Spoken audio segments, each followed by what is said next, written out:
Hello, good morning दोस्तों।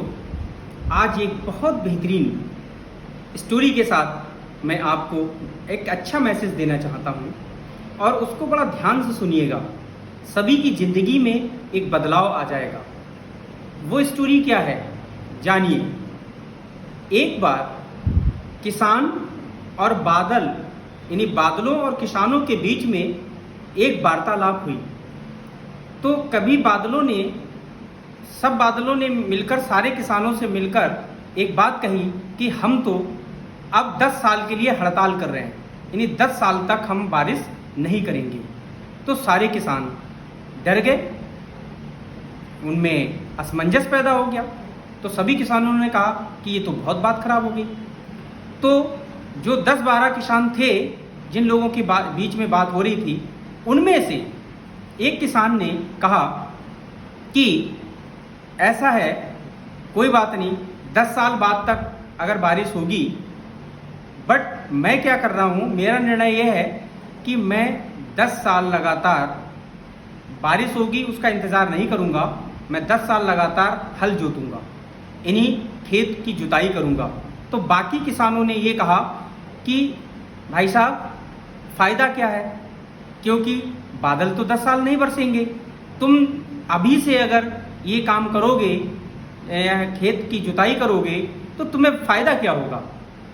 तो जो किसान हल जोतने के लिए तैयार हो गया था, उसने उन किसानों को पलट कर ये जवाब दिया कि ऐसा है, देखिए फ़ायदा तो कुछ नहीं होगा, बट मेरा ये मानना है कि कहीं ऐसा ना हो, बादलों ने तो अपनी हड़ताल कर ली, वो 10 साल बाद ही बरसेंगे, बट मेरा अपना मानना ये है कि 10 साल लगातार मैं खेत की जुताई करूंगा।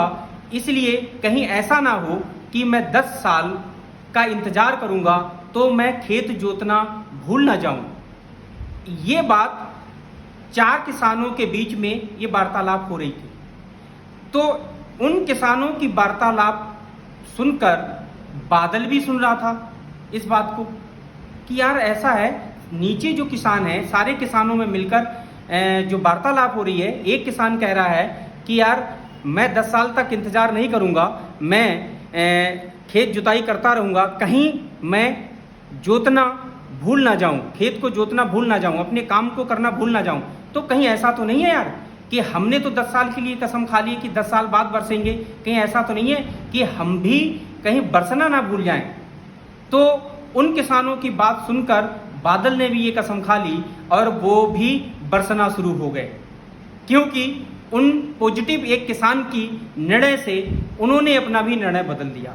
ये बात का तात्पर्य क्या है, अब मैं इस बात का तात्पर्य अपने वेस्टिजियन को बताना चाहूँगा। जैसे कि कहीं 2 साल 3 साल आपने लगातार वर्किंग की, आपको प्लान भी आता है, प्रेजेंटेशन भी देना आता है, डेमो भी आपको करना आता है, सब कुछ करना आता है, बट कुछ छोटी छोटी परेशानियों के बीच कहीं, अब जैसे सबसे बड़ी परेशानी कोरोना वायरस, इसको लेके बैठे हैं लोग, कुछ लोग और समस्याओं को लेके बैठे हैं, कुछ लोग घरेलू प्रॉब्लम्स को लेके बैठे हैं। तो मैं उन लोगों को ये बताना चाहूँगा, प्रॉब्लम्स तो आएंगी, क्योंकि जिंदा आदमी के ही ऊपर प्रॉब्लम्स आती हैं, मुर्दा के ऊपर नहीं आती हैं, राइट, क्योंकि उसकी स्टोरी खत्म हो चुकी होती है।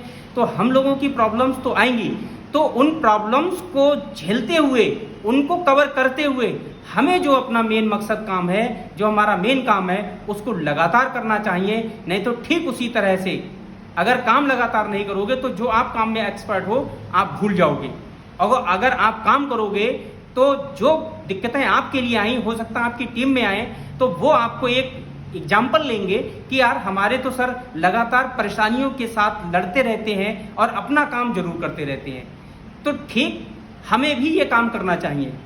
तो ये स्टोरी एक बहुत मोटिवेट करने वाली है, बस इसे समझने की ज़रूरत है। Thank you, wish you wealth.